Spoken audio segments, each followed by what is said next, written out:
Good It is a afternoon, good ma'am. afternoon and welcome back to the class. We are in the last two problems in surface areas and volumes. So we will quickly discuss this before we take up the statistics. So let me focus your attention on problem number 8 in exercise 13.3. I have already drawn the figure so that I can save a little time because you have to visualize this the way I have drawn it on the board. So even if you are not able to draw it quickly now, never mind. You can repeat the video and then draw it. But try to understand and visualize what I'm saying. Okay, water in a canal 6 meter wide and 1.5 meter deep is flowing with a speed of 10 kilometers per hour. So there is a canal. Now why I have drawn a cuboid here, you must try to visualize. Water is flowing through a canal. So the water which is flowing through it will take the shape of that container. That container we have to imagine like it is a cuboid. Why did I think it is a cuboid? Because there is some width given and there is some depth given. And the water is flowing, so that flow, the speed with which it is flowing will make it like some length of water is contained in the tank, in the canal. So the canal itself you have to visualize like a cuboid whose width and the depth is given and the length will invariably become the flow itself because water is not stagnant, it is not contained in a canal, it is flowing through a canal. So in 1 hour this water is traveling a distance of 10 kilometers. So imagine that 10 kilometers as the length of the water in the canal, the length of the water in the canal, because the water in the canal will be again in the shape of a cuboid. Are you convinced about what I am asking you to visualize? Can you imagine water in the shape of a cuboidal canal? Because water is flowing through it, it will be taking the shape of the canal itself as it is flowing. So I have the width and the depth with the flow given to me. This is the first information about the water flowing out of a canal. Now this water, when it is flowing out, it is falling into a field. So there is a field where some water has to be standing. Like when we are cultivating paddy, you know standing water is required for some time for it to grow. I hope you understand the paddy cultivation. You must have learnt it in your science or geography or whatever it is. You need standing water to be in the paddy field because paddy requires standing water. So imagine such a field where paddy is going to be cultivated. Now this water is flowing on into the field. The field also I am imagining like a rectangular surface. All right. Why am I thinking of a rectangular surface? Because it is telling that 8 centimeters of water is to be standing in this field. So when I talk about field, I know it will have an area. Any field, we are imagining it like a 2 dimension, though it is not a 2 dimension. So there is some area which will be covered by the crop which has to be cultivated. So here also you will imagine a cuboidal form because the area with the height of standing water. Now you will imagine this like a cuboidal container having some crop standing on the surface of the cuboid. Can you imagine from one cuboid, the water has flowed out and it has come to another cuboid. So whatever water is flowing out of this canal is going to be contained in the field. So can I say the volume of water which is flowing out of the canal will exactly be equal to the volume of water which is standing in this rectangular field. Can I say that? Because all the water which is flowing out is used for the cultivation. I am reading the problem again. Water in a canal which is 6 meter wide and 1.5 meter deep is flowing with a speed of 10 kilometers per hour. How much area will it irrigate in 30 minutes if 8 centimeter of standing water is needed? So the two things or the solids that I need to visualize is the cuboidal canal and the cuboidal field. Though the field we usually think is a 2 dimension because there is some water which is standing to a particular height. ಈ field ಅಲ್ಲಿ ಈ height ಗೆ ನಿಂತಿದೆ ನೀರು. So ಅದನ್ನು ಒಂದು cuboid ತರ you have to imagine. All right. So once you are convinced now that one solid is getting converted to another solid. This is exactly like why we were talking about conversion of solid. So can I say volume of water flowing out of the canal will be equal to volume of water standing in the field. Is this okay? Is this convincing to you now? Why are you not speaking? Are you there or you have run away somewhere? Just keeping the camera there and going away. Yes, ma'am. Okay, so this is convincing means we have imagined conversion of solid here. Only thing is both the solids are of the same shape because both of them are cuboids. Now here, how will I get the volume of water flowing out of the canal? Because in 30 minutes, in 1 hour, 10 kilometers the water has traveled. That is what you call as the flow. In 1 hour, 10 kilometers the water has flown. So in 1 hour, you should imagine a water column formed like this. In 1 hour, this much water has gone through 10 kilometers. So all that water in 1 hour it is going to fall into this. But we have restricted time. What the problem says is how much area will it irrigate in 30 minutes. So in 1 hour, if this much is flowing, in 30 minutes how much will flow? Can I find that out? If in 1 hour it travels Half of that. in 30 minutes how much will it travel? Ma'am, 5 kilometer. Yes, so it will be exactly half Half of of- that. So because my area for irrigation is required only for 30 minutes, I need the water to flow. I will write the formula as L into B into H here.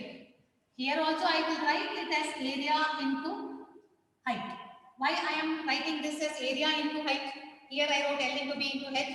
Here the same cuboid I am writing area into H because they want me to find out the area of the field which is getting irrigated. So I don't have to find L and B separately. I just have to find the area. This height of this cuboid here is 8 centimeters. Here, because it is given in centimeters, I have to take care of the conversion factor. That is, it will be 8 divided by centimeters getting converted to meters. It should 100. write 100, 100. 100. Are you sure? How many centimeters make 1 meter? 100 centimeter. This is converted. 100. This will give me the area. This is what I want. Here the length, actually it has traveled 10 kilometers. So 10 into 1000 meters in 1 hour, in 60 minutes. I want it for 30 minutes. Correct? 10 kilometers converted to meters and taken for 30 minutes only. This distance is traveled in 60 minutes. So for 30 minutes, I have to divide it with 30. So I have taken half of it. 60 divided by 30. It means it is going to be. Ma'am, we can directly take as 5 kilometer, no ma'am. So, but to show you that the conversion is happening like this, I am showing it. All right. So if you want to write it as 5 kilometers, it has traveled in 30 minutes. So it will be 5 into 1000. And then this is the length. The length of the water column is given by the flow. All right. So this is the length. The width of the water column is 6 and the depth or the height is 1.5 meters. This I have taken care to multiply with 1000 because the kilometer has to be converted into meters. And here the centimeter has to be converted into meters. So have I taken care of all this? Now can I go and find out the area which will be irrigated? Because I have converted the flow for 30 minutes. I have taken care of converting the kilometers to meter. The remaining 2 are in meter already. Here the centimeter is converted to meter. So have I done all the job? Now can I go and Ma'am, find the area? Monica is waiting. Monica is waiting. Okay, somebody keeps waiting. Oh, so many are waiting. Okay. Okay, now go and find the area. Let me see if you are able to simplify that quickly. Come on.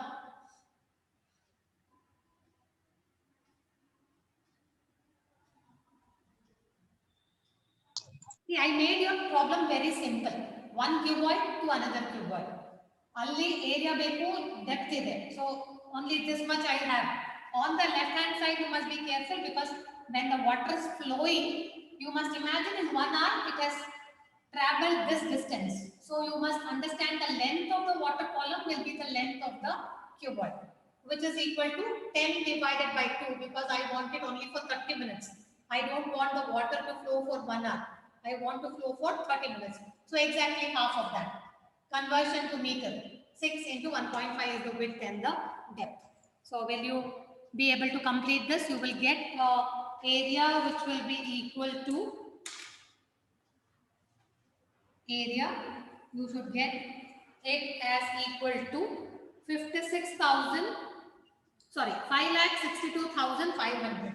5,625,000. So many meters square because I'm talking about the area to be irrigated. This figure, if you are able to understand, you will be able to substitute the corresponding formula and complete the problem. So in the hope that you will simplify it later, now I am moving into the next problem. All right. This simplification is very simple. You just have to cross multiply and complete it. Now concentrate on the second one. This is also frequently asked problem. Either they ask this one or they ask this. One of this is coming. Our rate of flow problem, I am expecting in a 5 marks this year. Please don't let it go. That's why I am very particular. I have to discuss both the problems. Now look at the second problem. Here also water is flowing from a cylindrical pipe into a cylindrical container. So here also there are two solids. Whatever is flowing out of this cylindrical pipe is getting filled into a cylindrical container. Now let me read the problem and try to visualize it. This is the 9th problem that I am reading. A farmer connects a pipe of internal diameter. Now they are talking about internal diameter means you may initially feel that we are talking about a hollow cylinder. Definitely we are talking about a hollow cylinder only because only if the cylindrical pipe is hollow, water will flow. Otherwise there is no chance. If it is a solid cylinder, it is ruled out. But here also, though the internal diameter alone is given, the water which is flowing will be flowing through that diameter which is the cross section. That is 20 meter is the diameter, internal diameter of the hollow pipe or the cylinder which is given. We are not worried about the external diameter because what is flowing is through the inside of the pipe. So don't immediately think I will substitute the volume of hollow cylinder here. Clear? Volume of hollow cylinder yavag bekagiratte when you are really thinking that there is a thickness, which that definitely matters. That means there is a capital R, there is a small r, and there is some difference between the capital R and small r. But here we are totally going to neglect the external radius. We are not interested in that at all because we are only interested in water which is flowing through the inside. All right. So here the internal diameter of the cylindrical pipe is given as 20. So I get my radius as 10. It is flowing at the rate of 3 kilometers per hour. So here, when the water is flowing for 1 hour, it has covered a distance of 3 kilometers. So the length or the height of the cylindrical pipe will be taken as 3 kilometers if it is flowing for 1 hour. Okay. Then this is being empty. A farmer connects a pipe of internal diameter 20 meters. Sorry, 20 centimeter only. I wrote it as meter. This centimeter. So both of them are centimeters only. Okay. From a canal into a cylindrical tank. So this is a pipe into which it is falling is a cylindrical tank in her field, which is 10 meters in diameter. 10 meters is the diameter of the tank. So the radius will invariably become 5 there. And the depth of the tank is 2 meters. The depth of the tank is 2 meters. Now the question is, if water flows through the pipe at the rate of 3 kilometers per hour, how much time will the tank take to be filled? If I want to fill the tank, how long the water has to flow? So here also it is rate of flow. Whatever volume of water is flowing out of this pipe will be equal to the volume of the water which is getting filled in the tank. Both of them are cylinders. All right. So you have to imagine them that one cylinder is getting converted into another cylinder. So here also, can I write volume of water flowing out of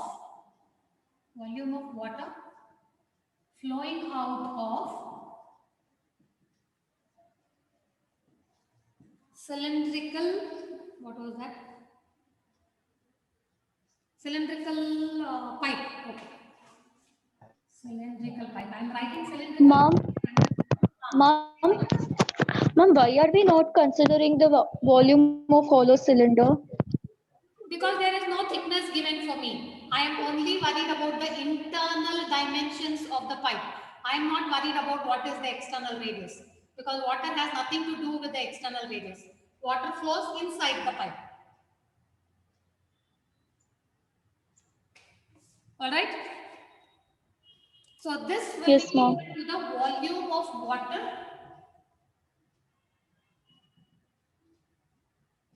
filled in the tank. In the cylindrical tank, I will write that. Okay, so these are the two volumes that I am going to compare. Now, how will I get the time taken to fill the tank? If I don't know how much time it will take, so I will assume let T be the time taken to fill the tank.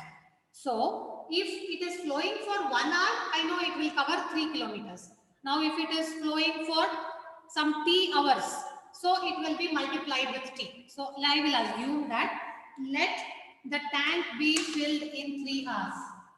Sorry, T hours. Let the tank be filled in some T hours. All right. So, if the tank is going to get filled in T hours, so the water flowing into the tank will be equal to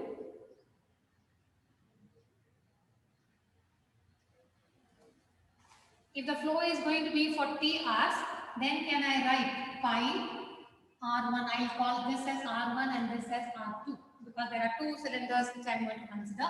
Pi R1 square H.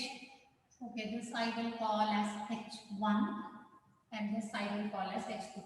So whatever is the volume of water in the cylindrical pipe, it will be emptied into the cylindrical tank. So the cylindrical tank I have pi R2 square H2. The cylindrical pipe I have pi R1 square H1. So substitute these. This will be equal to pi. Ma'am, Meghana is waiting. Square H2. Somebody is waiting. Oh my God, there is no end to this wait. Yes, ma'am. Okay. So where will this T be introduced? Where will the T get multiplied? With the flow of water or on the other side? I have told T is the time taken to fill the tank. There is one radius which is in centimeters. We should take care of the conversion. Here it is in kilometers. So this centimeter to be converted to meter and that kilometer to be converted into meter. That you must take care. Because it is flowing only for 1 hour here, now I have told it will take T hours to completely fill the tank. This has to be multiplied with T to tell me in T hours so much water is flowing into this tank. Only then it will get filled. Idu fill aagbekanದ್ರೆ ಇಲ್ಲಿ flow T hours ಗೆ aagbeku. It should happen for T hours. It is happening only for 1 hour. If it is happening for 1 hour, it is covering a distance of 3 kilometers. Now, if it is going to happen for T hours, it has to flow or get multiplied with that T. Now, substitute all that is given to you. Do you think that multiplication by pi is necessary? No, ma'am, we can cancel. Both the cases the pi will get cancelled. Now, you must be very careful with the R1. It is 10 centimeters.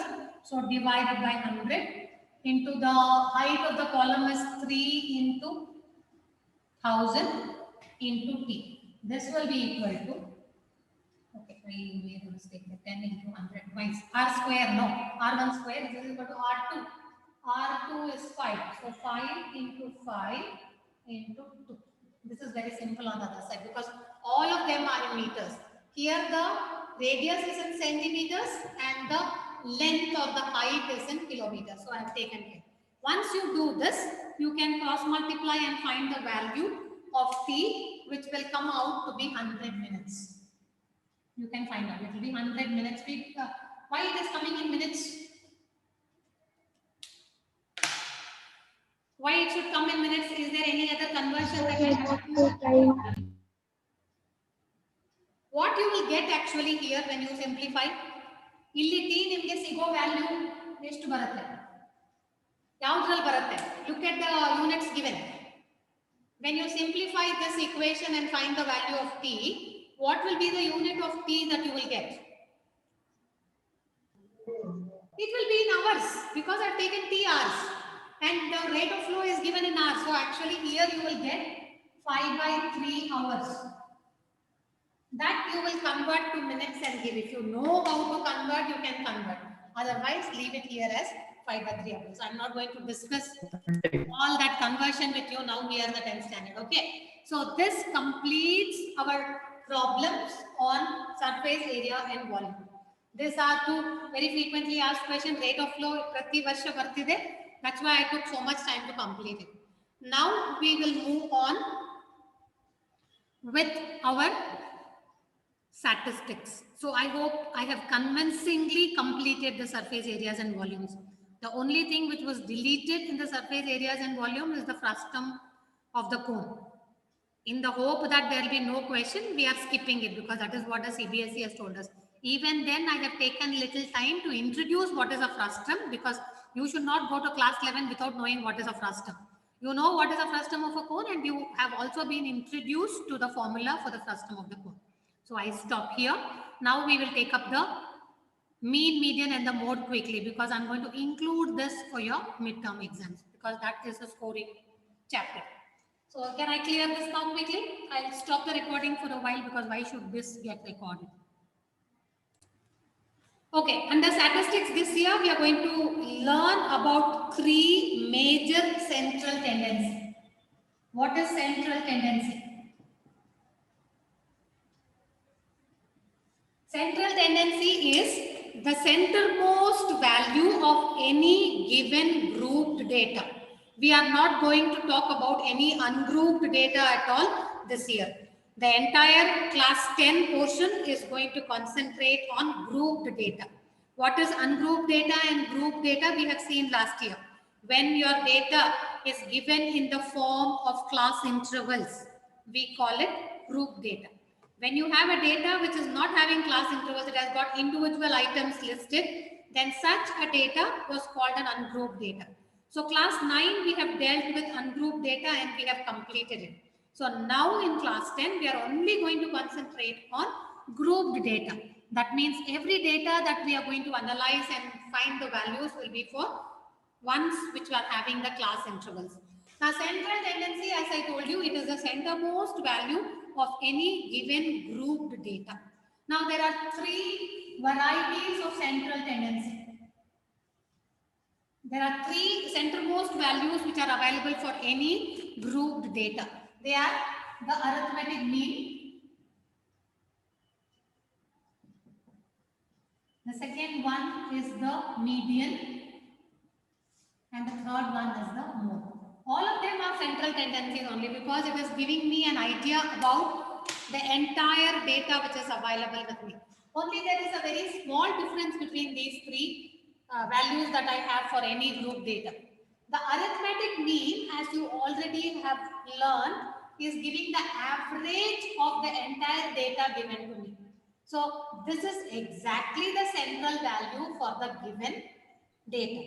Now with respect to the median and the mode, they are also the values of the centermost region of a given data. Now how is a median different from a mean? A median is that value of the data which divides a given data into 2 equal halves. So if I tell the median of a given data is say 20.5. There will be exactly 5 values below 20.5 and 5 values above 20.5. This is how the median divides the data. The median divides the data into two equal halves, one above and one below. All right. That is why that is also called a value of central tendency for a given data. The third one, that is the mode. The mode is much more simple to understand, though it is not exactly giving the central value in literary sense.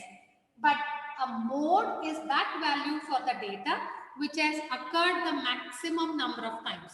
So in a data, if there is an entry which is happening very frequently, that entry will be called as the mode of that complete data. Because there is this entry which is happening frequently, the centralmost or the centermost value of that data will also concentrate there only. Because on the class only, if there are only top scorers, like there is an excellent class where all children are scoring almost more than 90% in a particular subject, then what can you tell about the average of that class? Definitely it is going to be somewhere near 90. So that is why the mode will also give you some value of the central tendency. The mode will tend towards the arithmetic mean because it is defining that entry which is happening the maximum number of times in a given data. All right. So with this introduction, today I am going to teach you. I know I have only 8 to 9 minutes more, but I'll just give you the method. Maybe we will take up a problem in the next class now, but concentrate on this method. Suppose I take one data. Okay, I'll take one in the textbook quickly. So I have find the arithmetic mean. I'm writing it as AM, arithmetic mean of the data. See, actually to find the arithmetic mean, we have three major methods. One is the direct method, which I'm going to show you now. The second one is the assume mean method, which makes my calculation a little faster and easier, but I should know how to apply it and put the data there. The third one is the step deviation method. That is much more simpler than the assume mean method, but unfortunately, the step deviation method is deleted for you. So I'm not going to talk about the step deviation method at all. Today I will introduce the direct method. Then we will take up the assume mean method tomorrow. Okay. So this is my data given to me. The class intervals are falling between 10 to 20. 10 to 25, 10 to 25, 25 to 40. Please concentrate. You don't have to complete this now only. Maybe you can see it later on also. I'm just giving you the method. Because in the available time, I want to show that, okay, at least arithmetic mean, you may take up a problem and try it on your own. 70 to 85 and 85 to 100. Never mind if you are not following anything today, you can ask me again tomorrow. So class intervals are given, then the frequency is given for each of this corresponding value. It is 2, 3, 7, 6, 6. 2, 3, 7, 6, 6. The last entry is also 6. Okay, there are 3 6s. Now in between I have deliberately left some place here because here I am going to get the second column which will talk about the class mark. Class interval will be given to you. The class mark is something that you have to find out. Now how do I find the class mark of a given class interval? The class mark Ma'am, upper limit plus point of a class interval. Somebody is waiting. Yes, tell me. Anything to tell me? I heard somebody speaking. Okay, nothing to say. Class mark is the midpoint of a given class interval. So how do you find the midpoint of this class interval? 10 and 25. Add the upper limit and the lower limit and divide by 2. So tell me what will be the midpoint of 10 to 25? 10 plus 25 divided by 2. So it is 35 divided by 2, which will be 17.5. 17.5. Particular class interval. What will be the class mark for the second interval? 25 plus 40 divided by 2. 32.5. 65 divided by 2, which will be 32.5. 32.5. Then here 40 plus 45 divided by 2, that will be 85. 42.5. 40. 47.5.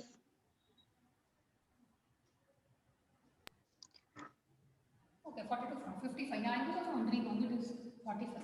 Yes, it will be 47.5. So can you see what is the difference between the consecutive class marks?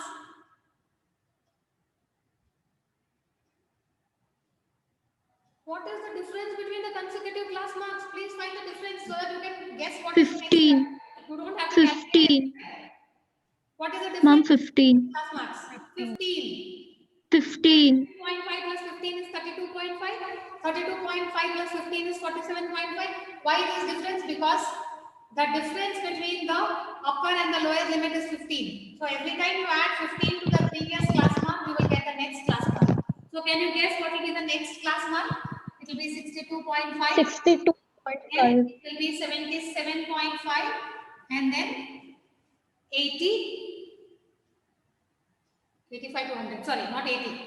77.5 plus 15, 92.5. Yes? 92.5. So this is the class mark. So you must have the class mark as well as the frequency to go and find the arithmetic mean. Now before you multiply, that is, you should take the class mark. The frequency is already given in the problem. The next step is DI values. The next column that you will have will be called the DIs. What is this DI? It is the deviation from your mean, for which I will have to take the assumed mean. So on the column ali kali bidana. Assumed mean togondaga ನಾನು ಅದನ್ನ ಹೇಳ್ತೀನಿ. All right, because I am going to make you work both of them together for every problem that we are taking.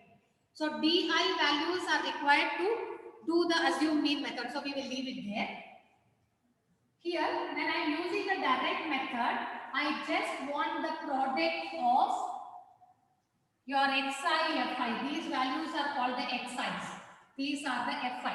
The values of the frequencies and the values of the class mark. So when I take those two, my next column will be the product of fi and xi. That means correspondingly you will be multiplying the class mark with the corresponding frequencies. You understand? The product of these will be your next column. So you need to multiply these two to get the first fi xi value. Then you have to multiply these two values to get the next fi xi values. So you will have all the fi xi values coming for all the 6 intervals that you have. Then the total is to be taken here. That is sigma fi xi. All the 6 values of fi xi, when you add, you will get sigma fi xi. Then to find the arithmetic mean using the direct method, the arithmetic mean, which is equal to x bar, is equal to sigma fi xi. That means the sum of all the xi fi values divided by sigma fi. What is sigma fi? It is the sum of all the fi values. This is the sum of all the fi xi values. If I have this value and this value, I divide the sigma fi xi with sigma fi to get the arithmetic mean. All right. So this problem maybe you can try now. This column you leave it like this. Tomorrow when I introduce the assume mean method, you require this column. But you should get used to this column because nobody is going to ask us the method that we are using. We have to find the arithmetic mean, and I would recommend please do the assume mean method because it will reduce your calculation. All right. So today after this class, just complete this problem. Find out what is this column, add all of them, add all the fi values, divide this value with this to get the arithmetic mean. All right. So I will stop here because I am running out of time. We will meet tomorrow again to take up the same problem. We will do it with the assume mean method. Is that all right?